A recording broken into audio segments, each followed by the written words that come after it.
सर्वेक्षण 2024 के रिजल्ट और इस रिजल्ट में हमेशा की तरह मध्य प्रदेश फिर अपने अलग अलग शहरों के कारण से एक बार फिर गौरवान्वित होने वाला है। मेरी अपनी ओर से प्रदेशवासियों को बधाई।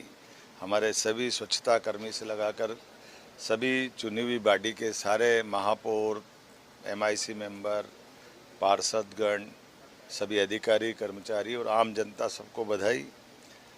महामहिम राष्ट्रपति जी हमारे अपने स्वच्छता शहर में एक बार फिर गौरवान्वित करेगी मध्य प्रदेश के इंदौर को, जो 8वीं बार स्वच्छता रेटिंग में 7 बार इंडिविजुअल रूप से आया है और 8वीं बार एक ऐसी लीग बनी है जिसमें फिर पुराने समय में गौरवान्वित होने वाले नगरों की सूची में भी टॉप किया है। तो एक तरह से 8वीं बार वो इंदौर फिर अपने इसी स्वच्छता रैंकिंग में पूरे देश में फर्स्ट आया है। मैं बधाई देना चाहूँगा इंदौर को, और न केवल इंदौर, और गौरवान्वित करने वाली बात है उज्जैन भी 3 से 10 लाख की श्रेणी में टॉप कर रहा है। ये भी पूर्व में गौरवान्वित वाली सिटी के लीग में आएगा। इसी प्रकार से 20,000 से कम आबादी का बुधनी नामक हमारा छोटा सा नगर, लेकिन उसको भी ये गौरवान्वित करने का मौका दे रही है माननीय प्रधानमंत्री श्रीमान नरेंद्र मोदी जी की सरकार। मैं आपके माध्यम से स्वच्छता का जो संकल्प माननीय मोदी जी ने लिया था, मध्य प्रदेश उनकी भावना के आधार पर कदम से कदम मिला के चलने के लिए देश भर में तैयार है।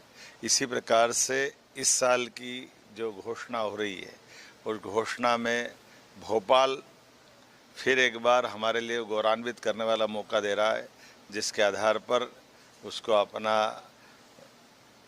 खूबसूरती, प्राकृतिक खूबसूरती और स्वच्छता, तीनों क्षेत्रों में भोपाल देश का आदर्श नगर बन रहा है। मेरी अपनी ओर से बधाई।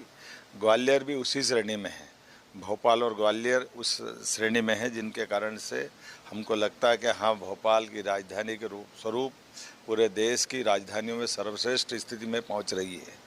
आइए हम सब अपने ये स्वच्छता संरक्षण के इस मापदंड के आधार पर हमारी जीवन में भी ये धारे कि हम अपने नगर को स्वच्छ रखें, घर में स्वच्छता रखें, मोहल्ले कॉलोनी में स्वच्छता रखें और अपनी जो आदर्श जीवन शैली है उसको दुनिया के बीच में प्रदर्शित करने का प्रयास करें। एक बार फिर मेरी अपनी ओर से सबको बधाई।